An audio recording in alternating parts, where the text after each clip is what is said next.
Le jury du prix Karoubi m'a confié l'agréable mission de rappeler la figure de Lucien Karoubi, le fondateur du prix qui porte son nom.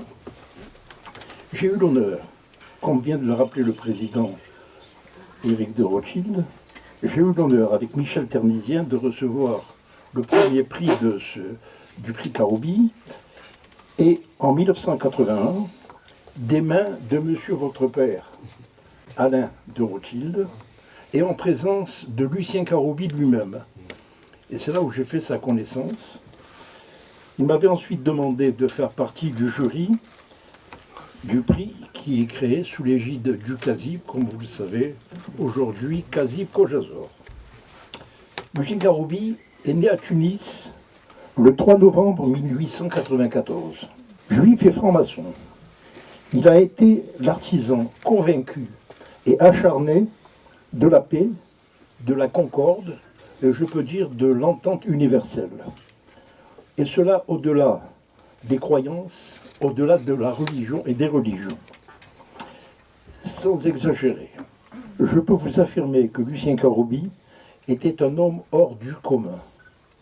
Son aspect modeste, sa voix au timbre égal, sa sincérité naturelle et spontanée, tout cela caché derrière la simplicité de ses rapports humains, un homme vibrant, passionné, généreux. Vibrant aux injustices du monde, au génocide de l'histoire, aux fléaux guerriers contemporains.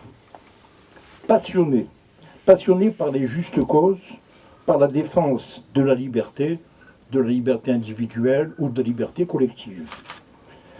C'est un homme d'idéal, de concorde, d'harmonie, de paix, qu'il voulait, lui, universel.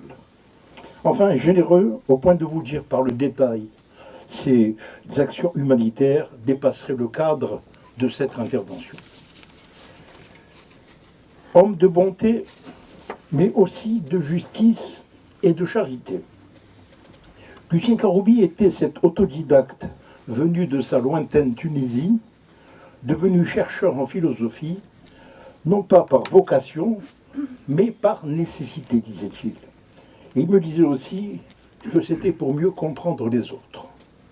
C'est ainsi qu'il fut, tout au long de sa longue et belle existence. Il a été président fondateur du Cercle de la Pensée Libre.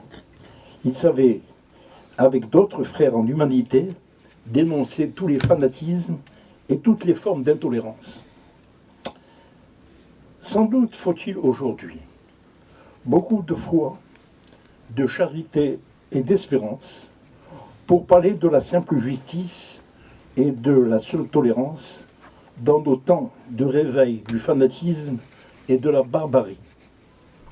Faut-il aussi une grande vigilance et le courage d'agir quand revient aujourd'hui l'effroyable terreur de nouveaux barbares et la menace de l'intimidation des esprits qui les dénoncent. Faut-il aussi une grande vigilance et un courage d'agir quand revient aujourd'hui le spectre d'un nouveau nazisme avec ses bourreaux et ses crimes.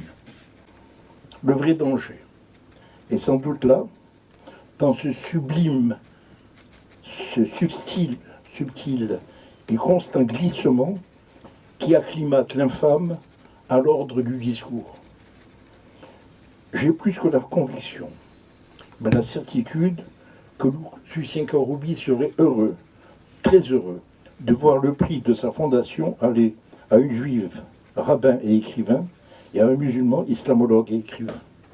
Au nom du jury de la Fondation Karoubi, je les remercie très sincèrement et les félicite pour leur courageux dialogue libre et universel.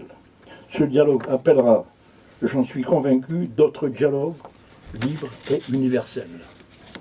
Monsieur le Président, Mesdames et Messieurs, chers amis, j'ai